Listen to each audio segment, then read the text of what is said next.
Agora, na maioria dos casos de relatos, eles são relatos violentos ou são amigáveis? Porque eu tava vendo um documentário ontem que fala sobre um cara que foi abduzido. E eu não lembro direito como é. Tu acha que tu vai saber qual é a história? Que os caras consertaram o carro dele. Que os ETs consertaram o carro dele, tinha parado. Que tinha dado um curto-circuito lá. A nave passou por cima, deu um curto-circuito, eles abduziram ele com o carro, consertaram o carro e devolveram o cara. Não sei se tu conhece esse relato.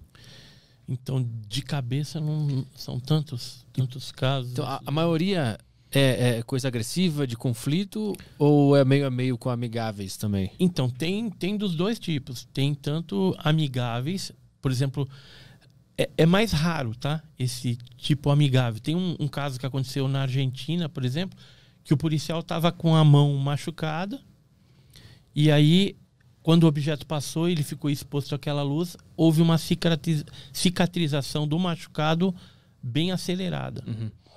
Tem um caso em Sumaré, naquela região que foi pesquisado pelo CPEX. A menina, ela estava praticamente cega, já usava aqueles óculos de garrafa, teve um contato com os seres, né? E os seres mexeram nela tudo. No dia seguinte, ela não estava usando mais óculos, nada. Uhum. Disse que estava enxergando perfeitamente. Levaram para o oftalmologista para avaliar, já que ela tinha vários exames, né? Que estava com a vista totalmente perdida e simplesmente a vista dela estava 100%. Que loucura. Depois, eu tenho os laudos, tenho esse caso também nos meus arquivos. Então tem alguns casos que às vezes ocorre um benefício, pessoas que já foram tipo operadas, mas é mais raro. Os casos também de agressão, eles não têm um percentual também tão grande, mas acontecem. Por exemplo, houve no Pará, na década de 70, o que eles chamavam de fenômeno chupa, ou fenômeno chupa-chupa, ou luz vampira. E o que era isso? Era um fenômeno luminoso que aparecia, corria atrás das populações ribeirinhas, ou então se aproximava das casas. As casas lá na região do norte do país eram feitas de tábuas com frestas. E o pessoal dormia em redes. Então ele jogava tipo um foco de luz na pessoa, a pessoa ficava paralisada, sentia uma queimação e depois aparecia com algumas feridas. Eu tenho até um livro bem interessante. Vou até te mostrar que tem foto dessas pessoas que eram atacadas. O primeiro livro que foi escrito sobre isso, ele tem até um nome específico aqui, ó, Vampiros Extraterrestres na Amazônia, que ele foi escrito pelo Daniel Rebisso Giese. Tem foto aqui dentro? Tem, eu vou te mostrar aqui a da pessoa atacada, e tem inclusive fotos aqui que foram tiradas do fenômeno. Isso aqui é uma das vítimas atacadas, Aurora Fernandes. Então ficava essas marcas como se fossem agulhadas e depois a pele descamava, né? A pele da pessoa descamava. Isso aí, várias mulheres foram atacadas e homens lá, né? Geralmente o homem era no pescoço ou no braço. Uhum. E as mulheres geralmente acima do seio. E isso era coletado o quê? Algum tipo de sangue, material líquido dessas pessoas. Isso começou a gerar um pânico generalizado. O pessoal que vivia da pesca lá já não saía para pescar porque eram atacados por essas luzes misteriosas. Aí a delegacia de polícia, né, os órgãos de segurança pública resolveram comunicar o primeiro comando aéreo do Pará, que era a aeronáutica, e aí o primeiro comando aéreo, destacou um militar chamado Capitão William G. Holanda, juntamente com o Sargento Flávio e sua equipe, para que fosse investigar esse fenômeno. Eles ficaram investigando, chegaram a tirar centenas, mais de 500 fotografias do fenômeno, filmaram em Super 8 colorido, preto e branco, geraram centenas de páginas de documentação para a aeronáutica a respeito desse fenômeno e não chegaram a uma conclusão lógica. Ou seja, não era nenhuma atividade comunista dos russos, né? Já que era a década de 70, se pensava muito nisso.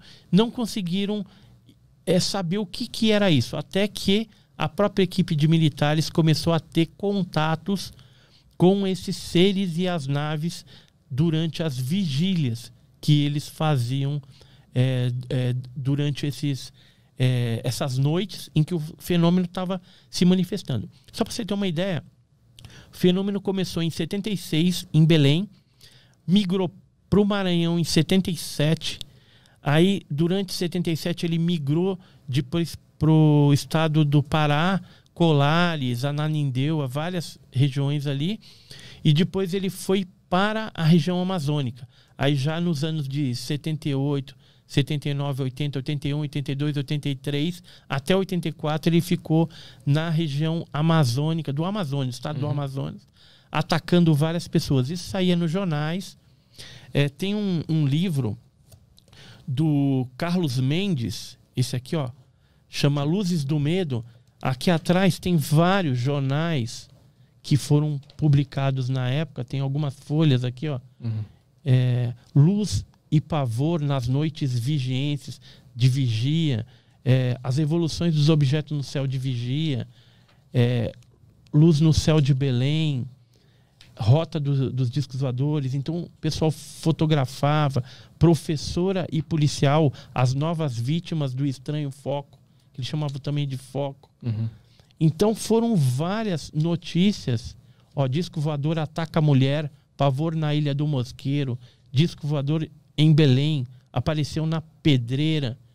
Então foi um fenômeno que gerou assim um pânico generalizado que a Força Aérea teve que ser acionada e ela chegou a fazer algumas fotos. Aqui são fotos da aeronáutica. E também teve alguns vídeos, né, que foram feitos naquela oportunidade. Eu acho que eu tenho aqui um material bem legal sobre isso.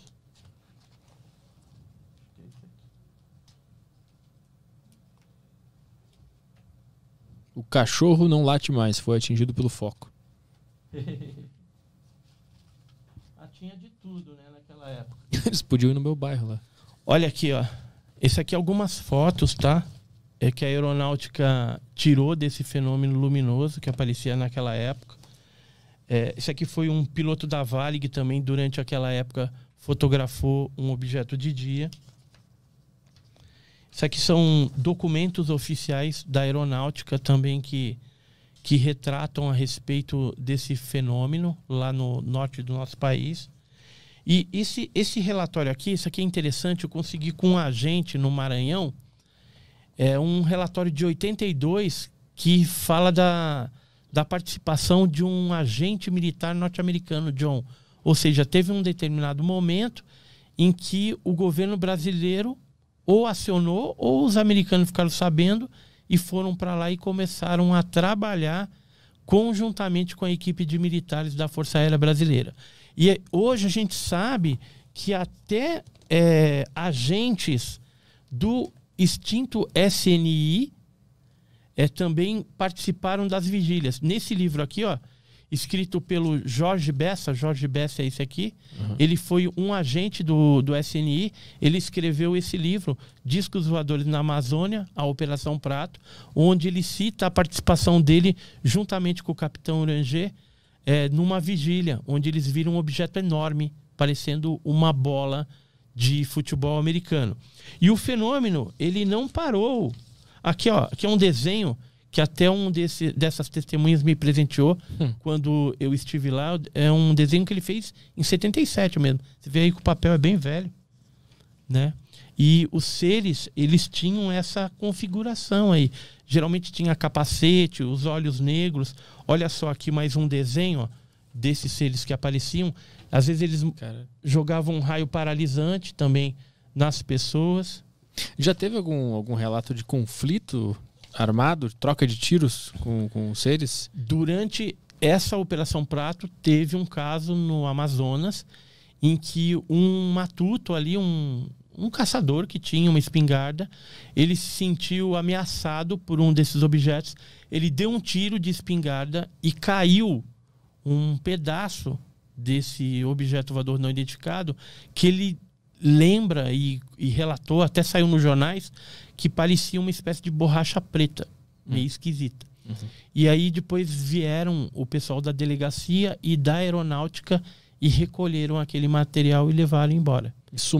E sumiram com o negócio. Eu já tentei pedir oficialmente para a aeronáutica os relatórios a respeito desse fato, mas eles dizem que não existe nada.